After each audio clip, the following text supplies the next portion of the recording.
মিরপুর থানার পৃথক ২ হত্যা মামলায় নতুন করে গ্রেপ্তার দেখানো হয়েছে সাবেক শিল্প প্রতিমন্ত্রী কামাল আহমেদ মজুমদারকে।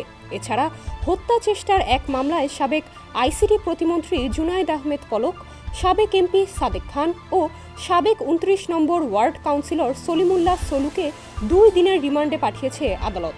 বুধবার সকালে কামাল মজুমদার সহ সাবেক কয়েকজন এমপি মন্ত্রীকে কারাগার থেকে আদালতে হাজির করে হাজতখানায় রাখা হয়।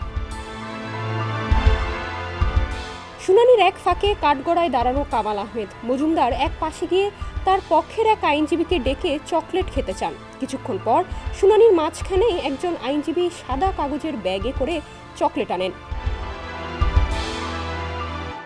চকলেট দেখে কাঠগড়ার এক পাশ থেকে আরেক পাশে এক প্রকার দ্রুত এসে ব্যাগটা নিতে যান বৃদ্ধ কামাল মজুমদার, কিন্তু বিপত্তি বাধে কাঠগড়ার পাশে নিরাপত্তায় কর্মরত পুলিশ সদস্যরা দেখে ফেললে তারা চকলেট দিতে বাধা দিলে তিনি আর চকলেট নিতে পারেননি। শুনানি শেষে পুনরায় হাজতখানায় নিয়ে যাওয়ার সময় কামাল আহমেদ মজুমদারকে চকলেট দেওয়া হয়। এ বিষয়ে জানতে চাইলে কামাল আহমেদ মজুমদারের আইনজীবী আল ইমরান বলেন, কামাল আহমেদ মজুমদারের চকলেট অনেক প্রিয়, এছাড়া তার সুগার লো হয়ে যায়, এজন্য চকলেট খেতে হয়।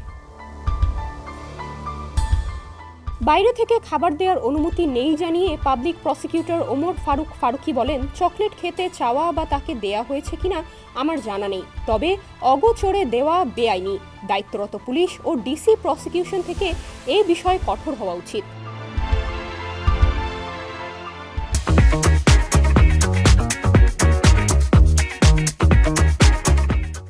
মোহাম্মদপুর থানার এক ভ্যান চালককে হত্যা চেষ্টা মামলায় একই আদালতে জুনায়েদ আহমেদ পলক সহ কয়েকজনের রিমান্ড শুনানি হয়। পলকের আগে বিভিন্ন মামলায় ৩৪ দিন রিমান্ডে ছিলেন জানিয়ে আদালতে দৃষ্টি আকর্ষণ করেন তার আইনজীবী ফারজানা ইয়াসমিন রাখি।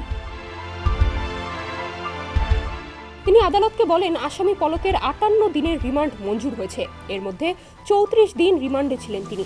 একজন মানুষকে আর কতবার রিমান্ডে নেওয়া যায়?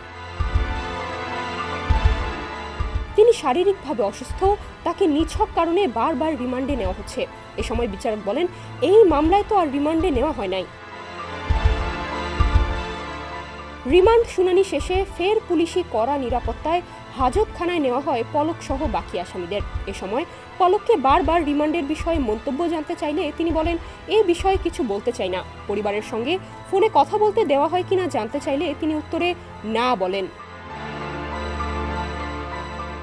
ডেস্ক রিপোর্ট, সমকাল।